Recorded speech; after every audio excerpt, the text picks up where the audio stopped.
बढ़ते जा रहा है, बल्कि उन पर अत्याचार भी इतना बढ़ता जा रहा है जितना मुगल साम्राज्य और अंग्रेज के साम्राज्य में भी भारतीयों पर नहीं हुआ था, जिसका लगातार सरकार और सरकारी पदाधिकारियों के फरमान से स्पष्ट है। अभी हम न्यूज सुन रहे थे, परसों यूपी के मुख्यमंत्री आए थे बिहार में, भाषण दे रहे थे कि पूर्व के राज में बिहार में गुंडा राज और भ्रष्टाचार चरम सीमा पर था।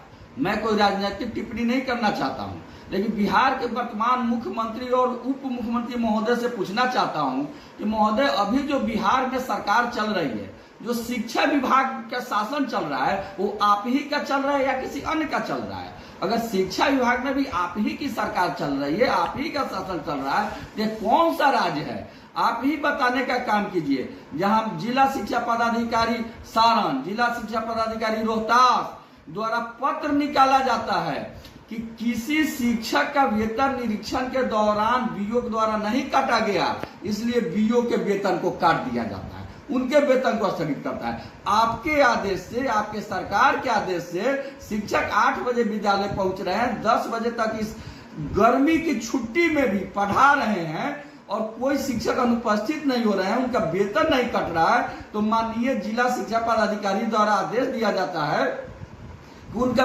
वेतन काट दिया जाएगा।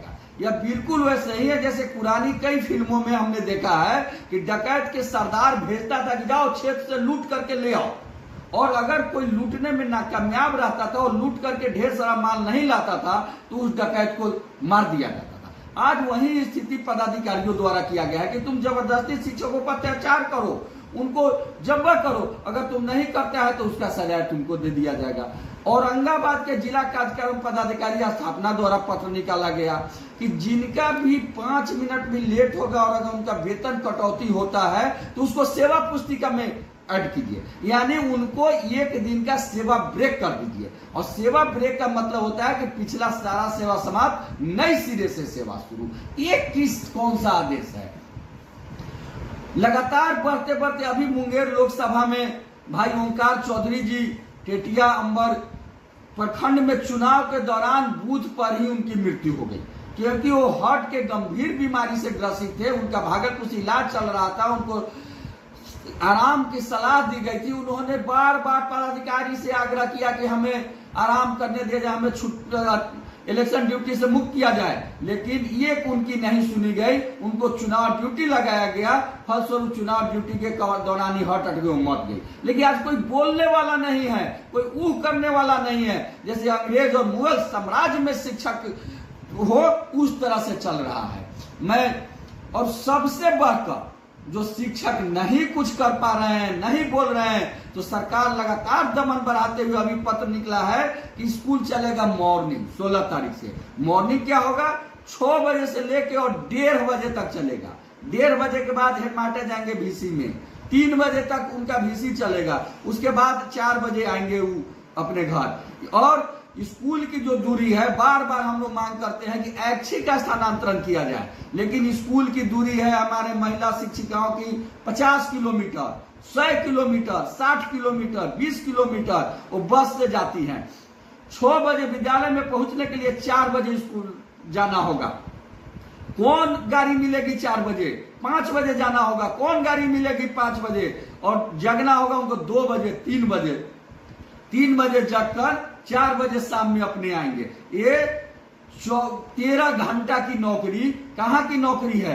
ये तो मजदूर से भी बदतर नौकरी है। फिर भी हम कुछ नहीं बोल पा रहे हैं, हम कुछ नहीं कह पा रहे हैं। इसके लिए सरकार जिम्मेदार है, पदाधिकारी जिम्मेदार है, और सबसे अधिक अगर कोई जिम्मेदार है तो हमारा शिक्षक और शिक्षक के नेतृत्वकर्ता जिम्मेदार है। हमने जब 11 जुलाई को किया था विधानसभा मार्च, उसी समय अगर हम अपना हिजरा पर नहीं दिखाते और विधानसभा में मार्च कर गए रहते तो आज ये दिन हमें नहीं देखना पड़ता। हमने जब 13 फरवरी को किया था विधानसभा मार्च की घोषणा, और जाकर के हमने गर्दनीबाग चौराहा पर लंबा लंबा भाषण देकर के आ गए, अगर उस दिन हम अपना हिजरा पर नहीं दिखाए रहते और विधानसभा मार्च कर गए रहते तो उस दिन हमारा समस्या का समाधान हो जाता। मैं बिहार के तमाम शिक्षक बंधुओं, शिक्षिका बहनों और शिक्षाविदों, शिक्षा प्रेमियों सबसे हाथ जोड़कर आग्रह करता हूं कि शिक्षक के इस तरह के शोषण से जो शिक्षा का स्तर लगातार गिरते जा रहा है, जो विद्यालय में लगातार भ्रष्टाचार चरम सीमा पर बढ़ते जा रहा है, उसको दूर करने के लिए आप आगे आइए